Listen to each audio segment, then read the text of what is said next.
Hi, NCERT structure of atom exercise ക്വസ്റ്റ്യൻസിൻ്റെ അടുത്ത പാർട്ടിലാണ് നമ്മൾ നിൽക്കുന്നത്. The first question is calculate the wavelength of an electron moving with velocity of 2.05 × 10⁻⁷ m/s. തന്നിരിക്കുന്നത് വെലോസിറ്റീൻ്റെ value തന്നു, ആൾ electron ആണെന്ന് പറഞ്ഞു, കണ്ടുപിടിക്കാൻ പറഞ്ഞത് വേവ് ലെങ്ത് ആണ്. And we know about the de Broglie relation. എന്താണ് അത്? It is lambda equal to h/mv എന്നല്ലേ. And we know the h is Planck's constant 6.626 × 10⁻⁻34 J/s divided by, അവർ പറഞ്ഞിരിക്കുന്ന ആൾ ഇലക്ട്രോൺ ആണ്. സോ ദ മാസ് എത്ര വരിക? 9.1 × 10⁻31 into the velocity is 2.05 × 10⁻7 m/s. So on solving this one, we will get the value 3.548 × 10⁻11 meters. So this is the wavelength for this electron. Okay, so next question, 2.21. The mass of an electron is 9.1 × 10⁻31 kilogram. If its kinetic energy is 3 × 10⁻25 joules, calculate its wavelength. അപ്പോൾ ഇവിടെ നമുക്ക് ലാംഡയെ കണ്ടുപിടിക്കാൻ പറഞ്ഞിരിക്കുന്നത്. So ഇവിടെ 3 equation നമ്മൾ പരിചയപ്പെടുത്താം. ഒന്ന് നമ്മൾ നേരത്തെ പഠിച്ച ഡി ബ്രോയിസ് റിലേഷൻ തന്നെ, അതായത് h/mv എന്ന് പറയുന്ന ഇക്വേഷൻ. നമുക്ക് മറ്റൊന്ന് എങ്ങനെയും പറയാം. എം വി നമുക്കറിയാം മാസിൻ്റെ വെലോസിറ്റിയാണ്, so it is momentum. So നമുക്ക് എങ്ങനെ എഴുതാം? ലാംഡ ഈക്വൽ ടു h/p എന്ന് എഴുതാം. മറ്റൊന്ന് by using kinetic energy, it is lambda equal to h/√2 into mass into kinetic energy. And next one, അതിൽ ചാർജും പൊട്ടൻഷ്യൽ ഡിഫറൻസും വരുന്ന റിലേഷൻ ഉണ്ട്. h/√2mqv ആണ്. ഓക്കെ, സോ ഇതിൽ q എന്ന് പറഞ്ഞു കഴിഞ്ഞാൽ it is charge and v is the potential difference, m is the mass. ഇവിടെയാണെങ്കിൽ k എന്ന് പറഞ്ഞാൽ കൈനറ്റിക് എനർജിയാണ്.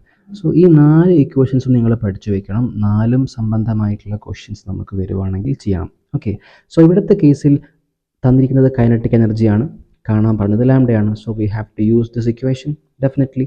So lambda equal to h/√2mke ആണ്. ഓക്കെ, സോ എച്ചിൻ്റെ വാല്യൂ എത്രയാണ്? 6.626 × 10⁻34 J/s divided by √2 into mass പറഞ്ഞത് ഇലക്ട്രോൺ അല്ലേ. So 9.1 × 10⁻31 kilogram. And the kinetic energy is 3 × 10⁻25 joules. So on solving this one, we will get the value as 8.96 × 10⁻7 meters. Okay, അപ്പോൾ ഇനി നിങ്ങൾക്ക് ഇതിനകത്ത് ഈ ഇക്വേഷൻ മാത്രമേ അറിയൂ എങ്കിലും you can go for the answer. എങ്ങനെയാണ് പോകാൻ പറ്റുക? നമുക്ക് വെലോസിറ്റി കാണാൻ പറ്റും. എങ്ങനെ കാണാം? By using kinetic energy. Kinetic energy equation നമുക്കറിയാം അല്ലേ. Kinetic energy is equal to half mv². So v² is equal to എന്താണ് വരിക? 2 into kinetic energy divided by mass. Okay, and v is equal to √2 into kinetic energy by mass. So by using this equation velocity കണ്ടുപിടിക്കാം. Then ആ value എടുത്ത് എന്ത് ചെയ്യുക? ഇതിൽ കൊണ്ടുപോയി കൊടുക്കുക. ഓക്കെ, അങ്ങനെയും ചെയ്യാം കേട്ടോ. സോ ഇങ്ങനെയാണെങ്കിൽ കുറച്ചുകൂടെ എളുപ്പമായിരിക്കും മനസ്സിലാക്കുക. റെഡി? നെക്സ്റ്റ് നമ്മുടെ ക്വസ്റ്റ്യൻ ഏതാ? 2.22. Which of the following are isoelectronic species? That is those having the same number of electrons. അപ്പോൾ ഇലക്ട്രോൺസിൻ്റെ എണ്ണം സെയിം ആയിട്ടുള്ള ആൾക്കാരെ വിളിക്കുന്ന പേരാണ് ഐസോ ഇലക്ട്രോണിക് സ്പീഷീസ് എന്ന് പറയുന്നത്. അപ്പോൾ തന്നിരിക്കുന്ന ആൾക്കാരെ നമുക്കൊന്ന് ചെക്ക് ചെയ്യാം. അതിൽ ഫസ്റ്റ് അവർ തന്നിരിക്കുന്ന ആളുടെ പേര് Na+, അല്ലേ, സോഡിയം അയോണാണ്. Na+ ആണ്. നമുക്കറിയാം atomic number of sodium is 11 അല്ലേ. അപ്പോൾ ആലോചിച്ച് നോക്കടാ, ചാർജ് പോസിറ്റീവ് ആണെങ്കിൽ നമ്മൾ പഠിച്ച എന്താ? ഇലക്ട്രോൺസ് നഷ്ടപ്പെട്ടു എന്നല്ലേ. അപ്പോൾ ഇതിൽ Na+ൻ്റെ കേസിൽ സോഡിയം ആണെങ്കിൽ 11 ഇലക്ട്രോൺസും 11 പ്രോട്ടോൺസും ഉണ്ടായിരിക്കും ന്യൂട്രലാകുന്ന സമയത്ത്. അപ്പോൾ പ്ലസ് ചാർജ് ഒന്നാം അർത്ഥം ഇലക്ട്രോൺ ഒന്ന് പോയി. അതിനർത്ഥം എത്ര എണ്ണം അതിൽ ബാക്കിയുള്ളത്? 10 എണ്ണേ ബാക്കിയുള്ളൂ. ഓക്കെ, സോ നമുക്ക് എന്ത് ചെയ്യാം? ആ 10 അവിടെ കൊടുത്തൂടെ? ഓക്കെ, സോ ഇതിനകത്ത് 10 ഇലക്ട്രോൺസ് ബാക്കിയുണ്ട്. നെക്സ്റ്റ് നമുക്ക് പറഞ്ഞിരിക്കുന്ന ആളാരാ? അവർ K+ പറഞ്ഞിരിക്കുന്നത്. ഓക്കെ, സോ K+ൻ്റെ കേസിൽ നമുക്കറിയാം atomic number is 19. Plus charge ആണെങ്കിൽ ഒരാൾ കുറഞ്ഞാൽ എത്ര എണ്ണം ഉണ്ടാവുക? 18 ഇലക്ട്രോൺസ് ഉണ്ടായിരിക്കും. ഓക്കെ, നെക്സ്റ്റ് ആളാരാടാ? നമുക്ക് പറഞ്ഞിരിക്കുന്നത് മെഗ്നീഷ്യം 2+ ആണ്. We know the magnesium 2+ atomic number is 12. അപ്പോൾ 12-ൽ നിന്ന് 2 പോയി കഴിഞ്ഞാൽ ഇപ്പോൾ 2 പ്ലസ് എന്നാൽ എന്താ അർത്ഥം? 2 ഇലക്ട്രോൺസ് പോയിട്ടുണ്ട്. അപ്പോൾ ബാക്കി എത്രയുണ്ടാവും? 10 ഇലക്ട്രോൺസ് ഉണ്ടായിരിക്കും. ഓക്കെ, സോ അത് കഴിഞ്ഞു. നെക്സ്റ്റ് നമുക്കുള്ള ആൾക്കാർ ആരൊക്കെയാണ്? കാൽഷ്യം 2+ ആണ്. We have calcium 2+. We know the atomic number of calcium is 20. Okay, so 20-ന്ന് 2 പ്ലസ് അഥവാ 2 പോയി. അപ്പോൾ എത്ര ബാക്കി വരിക? We got 18 electrons. Okay, and next we have sulphur അല്ലേ. സോ സൾഫറിൻ്റെ കേസിൽ S2- ആണ് തന്നിരിക്കുന്നത്. We know the atomic number is 16. So charge minus ആണെങ്കിൽ അതിനർത്ഥം ഇലക്ട്രോൺസിനെ ഗെയിൻ ചെയ്യുന്നതാണ്. അപ്പോൾ 2 മൈനസ് ഉണ്ടെങ്കിൽ 2 ഇലക്ട്രോൺസിനെ വാങ്ങിച്ചിട്ടുണ്ട്. അപ്പോൾ എത്ര എണ്ണം വരും? 16 + 2 18 ഇലക്ട്രോൺസ് വരും. Okay, and next member is argon. Argon ആണ് എങ്കിൽ അറ്റോമിക് നമ്പർ 18 തന്നെയാണ്. അതിന് ചാർജ് ഒന്നുമില്ല, വിച്ച് മീൻസ് അത് ന്യൂട്രലാണ്. അതിനർത്ഥം അതിനകത്ത് 18 ഇലക്ട്രോൺസ് തന്നെയാണുള്ളത്. ഓക്കെ, മാറ്റമൊന്നും ഇല്ല. ഓക്കെ, അപ്പോൾ ഇതിനകത്ത് നമ്മൾ നോക്കിക്കഴിഞ്ഞാൽ Na+-നും അതേപോലെ മെഗ്നീഷ്യം 2+-നും 10 ഇലക്ട്രോൺസ് വീതം. സോ അവർ പരസ്പരം ഐസോഇലക്ട്രോണിക് ആണ്. ഇനി ബാക്കി ഈ K+ ആണെങ്കിലും ഇത്രയും ആളുകളാണ് എങ്കിലും അവർക്ക് എല്ലാവർക്കും 18 ഇലക്ട്രോൺസ് ആണ്. സോ അവരും ഐസോഇലക്ട്രോണിക് സ്പീഷീസ് തന്നെയാണ്. ശരി, നെക്സ്റ്റ് നമുക്കുള്ള ക്വസ്റ്റ്യൻ ഏതാടാ? Write the electronic configuration of the following ions. ഇപ്പോൾ H-, Na+, O2-, F-. ഇത്രയും ആൾക്കാരല്ലേ? എടാ നമുക്ക് H ആണ് എങ്കിൽ അറിയാം അല്ലേ?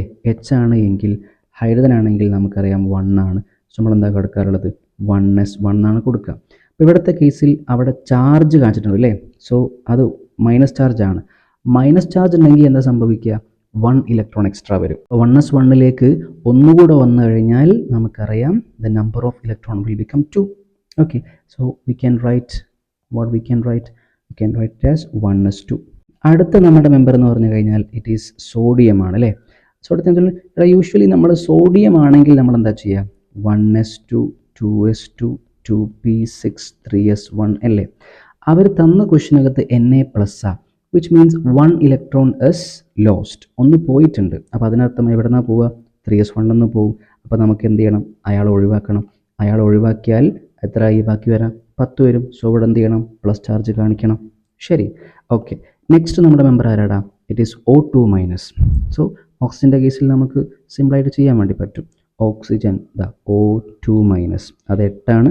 8ലേക്ക് 2 വന്നാൽ 10 ആവും. So the configuration will be 1s2, 2s2, 2p6. Okay, so ഇങ്ങനെ വരും. കുഴപ്പമൊന്നുമില്ലല്ലോ. ശരി, നെക്സ്റ്റ് നമ്മുടെ ആളാരടാ?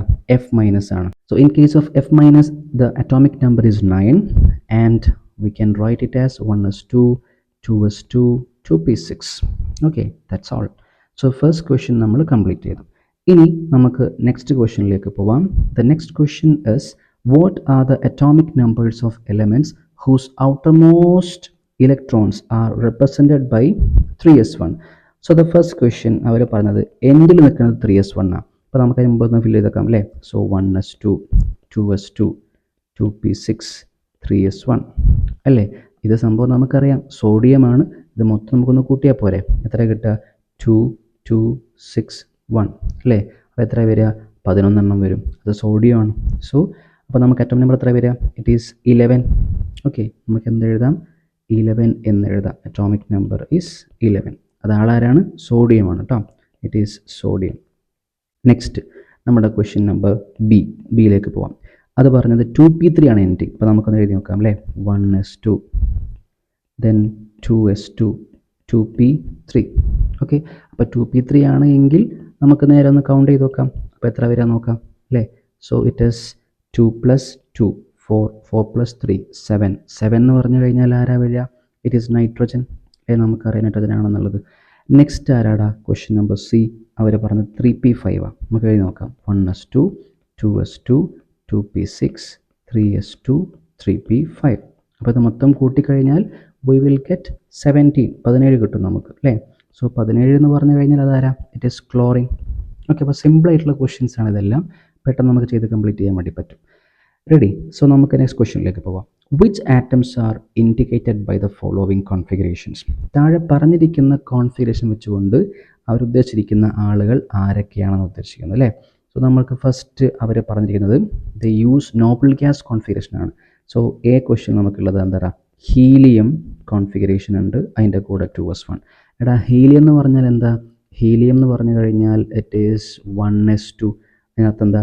ഇവിടെ 1s2 2+1 3 ഉള്ള ആളാരാടാ? It is lithium. Okay, so ഏത് ആറ്റംസ് എന്നാണ് ചോദിച്ചിരിക്കുന്നത് അല്ലേ? So it is lithium. Atom number 3 ആണ്. അടുത്ത ആരാടാ? ക്വസ്റ്റ്യൻ നമ്പർ ബി ഉള്ളത് they mentioned neon 3s2 3p3. Okay, so നമുക്കൊന്ന് കൗണ്ട് ചെയ്ത് നോക്കാം. അപ്പോൾ നമ്മുടെ കേസിൽ ഇതിനകത്ത് നിയോൺ എന്ന് പറഞ്ഞാൽ എത്ര ആറ്റം നമ്പർ വരിക? 10 ആണ്. അതിലേക്ക് 2 കൂട്ടിയാൽ 12. 12 3 15. അറ്റോമിക് നമ്പർ 15 ഉള്ള ആളാരാ? That is phosphorus. Okay, so it is 15. അപ്പോൾ നിങ്ങൾക്ക് മെയിൻലി വേണ്ട കാര്യം പീരിയോഡിക് ടേബിളിനെ കുറിച്ച് വ്യക്തമായിട്ടുള്ള ഒരു ധാരണകൾ ഉണ്ടാക്കിയെടുക്കണം. അപ്പം ഈ വീഡിയോ കാണുന്ന ആളുകളുണ്ടെങ്കിൽ അവരോടൊക്കെ എനിക്ക് പറയാനുള്ളത്, you should learn periodic table SPDF എല്ലാ ബ്ലോക്കും പഠിച്ചു വെച്ച് കഴിഞ്ഞാൽ എല്ലാ ക്വസ്റ്റ്യൻസും ചെയ്യാൻ വേണ്ടി പറ്റും. Okay, so C it is argon 4s2 3d1. So നമുക്കറിയാം ആർഗണിൻ്റെ കേസിൽ അയാൾക്ക് എത്രയുണ്ട്? 18 ഇലക്ട്രോൺസ് ഉണ്ട്. 18ഉം 2ഉം 20, 20ഉം 1ഉം 21. അറ്റോമിക് നമ്പർ 21 ഉള്ള ആളാരാടാ? It is scandium. Okay, scandium 21, അത് ഡി ബ്ലോക്കാണ്. ഈ പറയുന്ന ലിഥിയം എസ് ബ്ലോക്കാണ്. ഫോസ്ഫറസ് എന്ന് പറഞ്ഞ ആൾ പി ബ്ലോക്കാണ്. ഓക്കെ, സോ സിംപ്ലി ചെയ്യാൻ വേണ്ടി പറ്റുന്ന ക്വസ്റ്റ്യൻസ് മാത്രമേ നമ്മൾ ഡിസ്കസ് ചെയ്തിട്ടുള്ളൂ. സോ ഈ 4 ക്വസ്റ്റ്യൻസും ഏറ്റവും സുഖമായിട്ട് ചെയ്യാൻ പറ്റുന്നതാണ് കേട്ടോ. റെഡി, നെക്സ്റ്റ് വീഡിയോയിൽ നമുക്ക് വീണ്ടും കാണാം.